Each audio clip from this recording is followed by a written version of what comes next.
नमस्कार, मी पंजाब डक। आज आहे 30 मे 2025।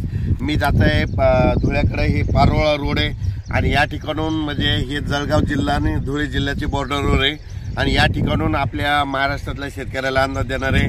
तर पाहू शकता इकडल्या भागामध्ये कापूस लागवड झालेली, यांची 15 मेला लावलेले कापूस एवढाले, पण या ठिकाणून संपूर्ण महाराष्ट्रातल्या शेतकऱ्याला अंदाज देणार आहे।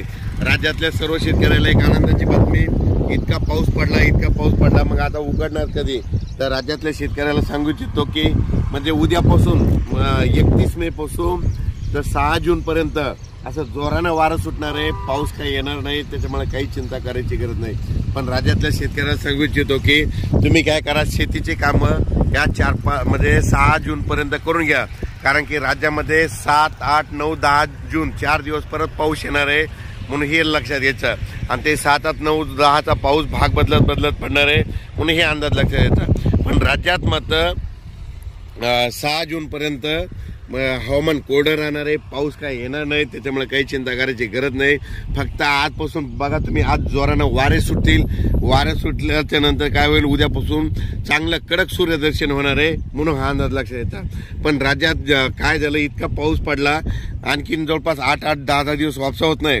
पण माझी विनंती, ज्यांचं रान जसं तयार होईल तसं तुम्ही तयार करा, कारण की राज्यामध्ये 7, 8, 9, 10 जूनला परत थोडा पाऊस येणार आहे, म्हणून हा अंदाज लक्षात घ्यायचा।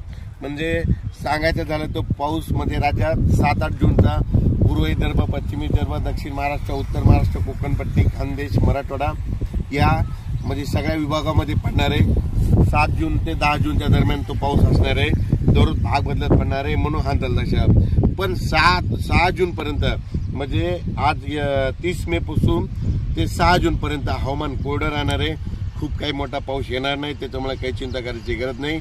अचानक वातावरण बदल लगेच एक मिश्र दिला जाईल। धन्यवाद।